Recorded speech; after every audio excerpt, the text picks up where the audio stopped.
Nour Shawaf. She is the humanitarian programme coordinator at Oxfam. Thank you very much for joining us on the programme. What is the latest in terms of getting aid in? Getting aid in is very difficult in Gaza. The trickle of aid that's getting in is, as you said, nowhere near enough what is needed today to serve the very basic life-saving needs of people.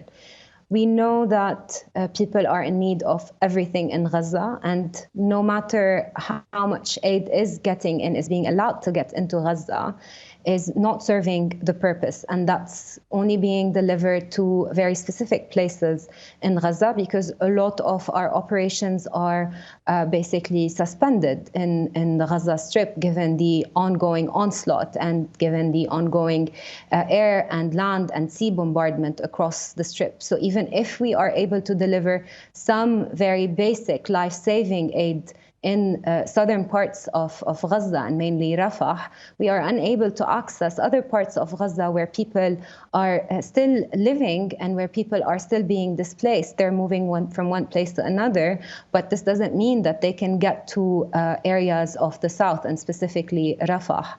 So basically, humanitarian responses at scale are non-existent in the Gaza Strip.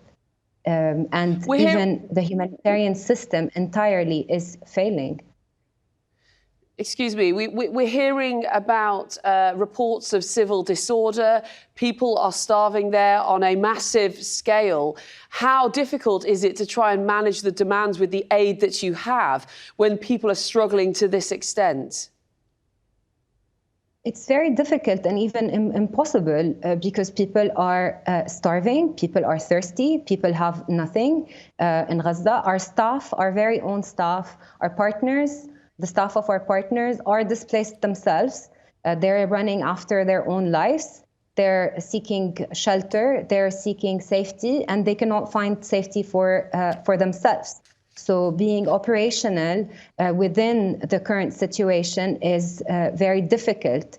If no ceasefire is in place to allow humanitarian operations to go on, to allow humanitarians to monitor the work that they're doing, to allow all aid agencies and organizations that are supposed to be saving lives today in Gaza, then we will be continuing to see the civil disorder, because simply people want to eat, people want to drink.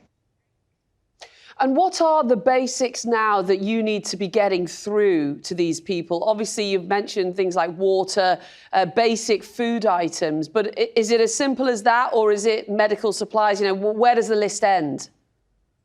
The list does not end, and that's the biggest problem, because even if we are able to get basic food and basic water into Gaza, basic medical supplies, you're looking at a strip that's entirely being deconstructed.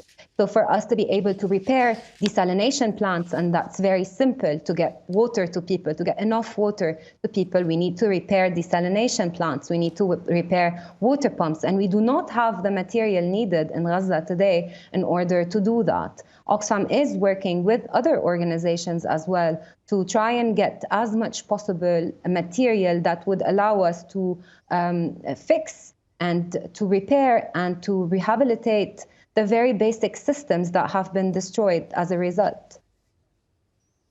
All right, Nour Shawaf from Oxfam, thank you very much for your insight and for your time. Thank you.